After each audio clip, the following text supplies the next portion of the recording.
Hi, I'm Alec, and welcome to MASL Midweek, where I break down the past and predict the future for games in the Major Arena Soccer League. We have reached week 2 of the Major Arena Soccer League season, and I do have predictions for all of the games coming up this week. But before we get to that, let's break down some of the games from the MASL's opening weekend. We'll start off with what was my game of the week, Utica City FC playing at the Baltimore Blast. This game certainly lived up to its hype. The rivalry between these two teams picked up right where it left off last season. It was a great back and forth match that was ultimately decided by one goal in the Blast's favor. But what I found most interesting about this game was some of the players that stood out on either side. As I predicted on the Blast side, Kalu had a great game. He had a couple of goals, also had some really great play in the defensive end. And on top of that, Daniel Peruzzi made his return after being injured for most of last season, and he made his return known with a hat trick. It's going to be a lot of fun to watch these two players on the Blast this season.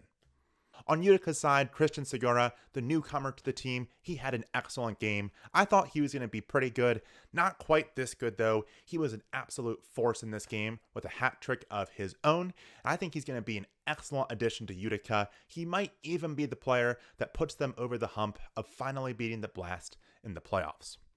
We'll see. Speaking of Utica beating the Blast, let's go ahead and jump to Sunday, where these two teams met again, but this time they were in Utica, and this time Utica City won the game.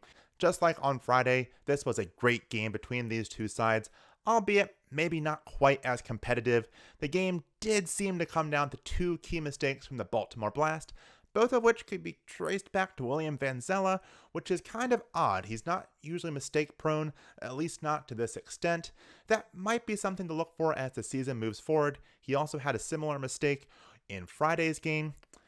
I don't think it's something to be concerned about quite yet. It's probably some early season bumps. I think those will be ironed out soon enough, and he'll be right back to playing some excellent goalie. Moving back to Friday, we had the Orlando Seawolves hosting the Florida Tropics in a game that was a lot more competitive than I thought it was going to be. I thought with Florida's revamped roster, they would easily handle the Seawolves.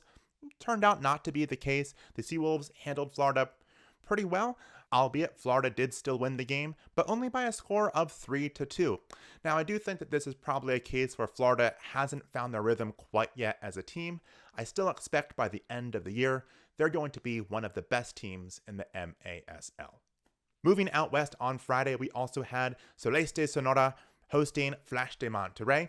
Another great game, a 10-8 final in favor of Monterrey. But what I took away from this game is how good Celeste Sonora looked. I know they didn't win, but they still held their own pretty well against Monterrey. I was very unsure about Sonora coming into this season because of the number of rookies on their roster, but early signs are promising for them. We'll see if they can keep it up. Then to wrap up Friday, we had the Cal Express hosting the Kansas City Comets, and yeah, another really good game. From an on-the-field standpoint, this weekend was a great way for the MASL to start their season, and maybe really excited for what is in store for the rest of the year. But back to this game at hand, Cal Express did win this game, which I did not predict, but I also wasn't super surprised by this result. Kansas City did have a lot of new faces on their roster, and we weren't really quite sure what they were going to be like, and Turlock has historically been a difficult place for teams to play, so I wasn't super surprised by the fact that Cal won this game. I was, however, shocked by the fact that the Cal Express then went to San Diego on Sunday and won there over the Sockers. I don't think anyone saw that result coming. Unfortunately, I was traveling at the time the game was being played, and I haven't had a chance to go back and watch it yet, so I haven't been able to really break down what was happening.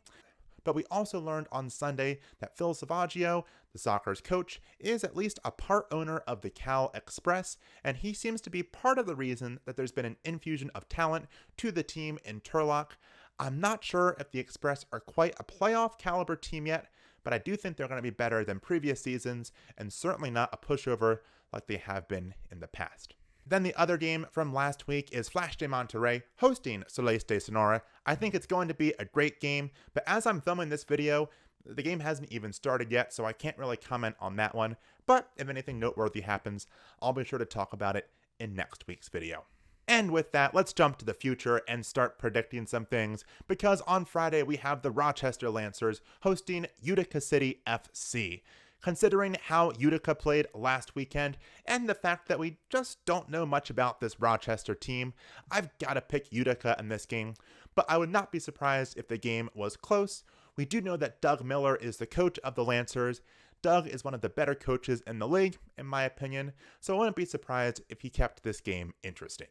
Moving on, we also have the Milwaukee Wave visiting the St. Louis Ambush. Neither of these teams had a particularly great offseason. Milwaukee lost Drew Ruggles to the Florida Tropics, and we've now learned they've also lost Josh Lamos to injury. So they've taken a couple of steps down. They also really didn't add anyone this offseason. St. Louis lost a bunch of players to free agency, such as Robert Acosta and Jar Jar Gibson.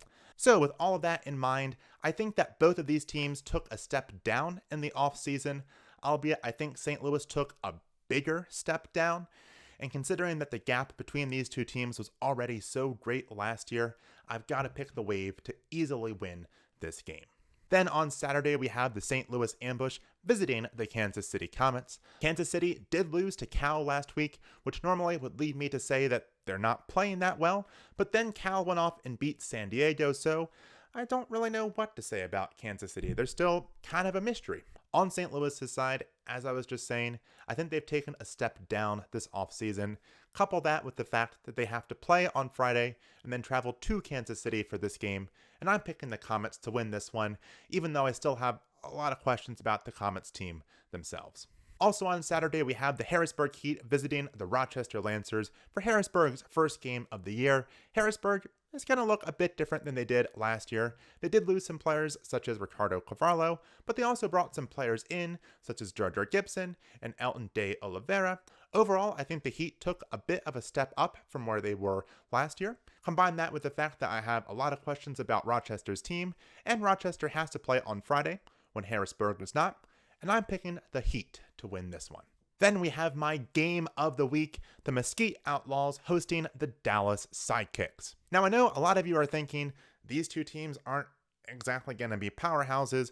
Why are you picking them to be the game of the week? And I agree. I don't think either of these teams are going to be lighting up the league anytime soon, but they are geographic rivals, and there's a lot of players on Mesquite that were in Dallas last year, most notably Cody Ellis, so I think there might be some interesting storylines there. As for how the teams are going to look on the field, I think that Mesquite built a fairly decent roster. They did bring in some ex-Dallas Sidekicks players, but they also took advantage of the fact that RGV is no longer in the league by bringing in players such as Carlos Hernandez. As for Dallas, I don't think they had as productive of an offseason.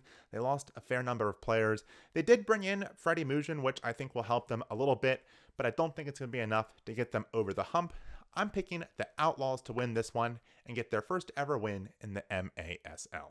Then for our final game on Saturday, we have the Tacoma Stars hosting the San Diego Sockers. The Sockers right now, I think, are a bit of a hornet's nest, and Cal kicked that hornet's nest pretty good. So Tacoma is in for quite a task on Saturday. As for how the Stars are going to look, well, they had a bit of a rough offseason. They lost Jertson and they lost De Silva, and I'm not really sure if they brought in anyone that can truly fill that void, and because of that, I'm picking the Sockers. Then for our final game, we have the Dallas Sidekicks traveling to Monterey to play the Flash. As we saw last week, the Flash, they look pretty good, unless they have a horrible game on Monday. I wouldn't know. But to me, the Flash, they looked pretty great. And as I've also already said, Dallas, they really didn't have a very productive offseason, which is kind of a shame for them because I thought they could have picked up some players from RGV, but they didn't. So I'm picking the Flash to win this one. And with that, let's wrap up this MASL midweek, but make sure you come back next week to see my breakdowns of all the Week 2 games, as well as my predictions for Week 3. In the meantime, make sure you like and subscribe, and I will see you next time.